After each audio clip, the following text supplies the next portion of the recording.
A 3 gigahertz processor isn't doing 3 billion clever things a second. It's doing one moronic thing 3 billion times. Read a number, do what it says, move on. Watch this desk. Read the line, do what it says, move on to the next one. Now do that 3 billion times a second. That is your processor.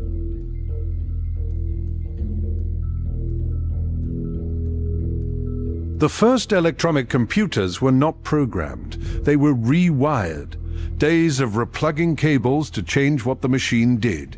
So here is the question to keep. How do you tell a machine what to do next without touching a single wire? In 1945, John von Neumann wrote down the answer, an idea thrashed out with Eckert and Mauchly on the ENIAC team.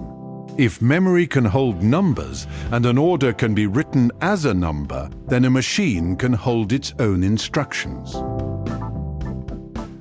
On the 21st of June 1948, a tiny machine in Manchester ran 17 instructions out of its own memory. 52 minutes, about 1,100 instructions a second. Every processor since is that same trick, faster. Picture memory as a street of numbered lockers. Each locker holds one number. The locker number is its address.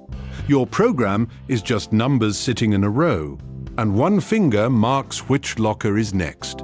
Engineers call that finger the program counter. Here is a real instruction.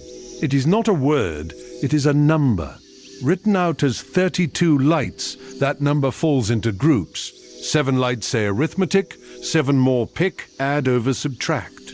The rest say which boxes, same 32 lights. Once a number, once a sentence. Step 1. Fetch. The program counter shouts its address at memory and the number comes back.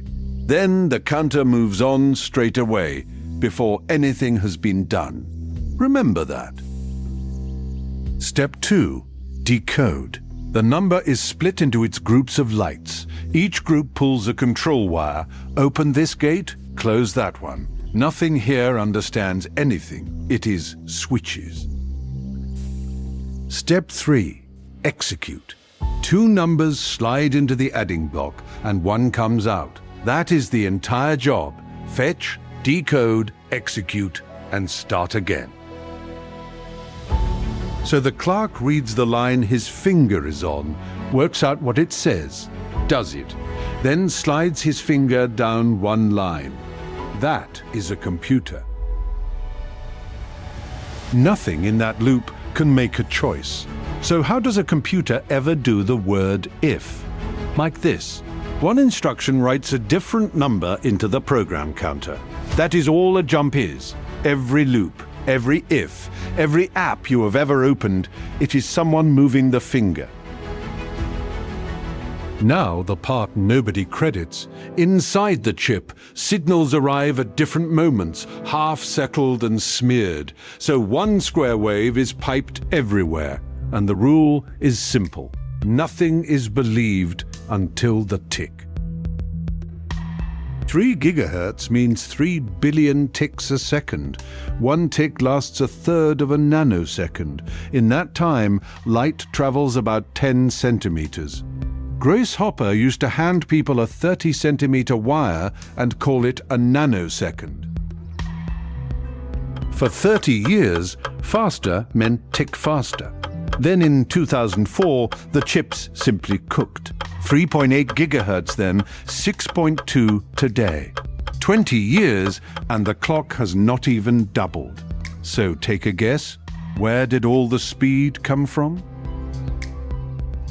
Fetching, decoding and executing are done by different parts of the chip. So while one part works, the others stand there doing nothing. Look at all that idle machinery. So don't wait. The moment an order leaves the first station, start the next one behind it. 5 orders on the line at once and 1 finished on every tick. No instruction got faster. There are just never any idle hands. But there is a catch. Roughly 1 instruction in 5 is an if, and the line cannot wait to find out which way it goes. So the chip guesses and works ahead on the guess. When it guesses wrong, every half-finished order on the belt is scrap. About 17 ticks. Binned. The chip in your phone keeps hundreds of orders in flight at once. It is guessing hundreds of millions of times a second and tearing up the losing tickets, while pretending perfectly to be one clerk with one finger. If you keep 3 lines from this, keep these. The program counter says where, the number sitting there says what, and a jump is nothing but writing a new where. Nothing in there is clever. It picks up a number, does one small thing, and moves its finger. Do that a few billion times a second, and out come weather forecasts, film scores, and this sentence. Thank you for watching. Our small team works tremendously hard on every one of these animations. Following, subscribing and sharing is what keeps Autos alive. There is a new video every day. See you tomorrow.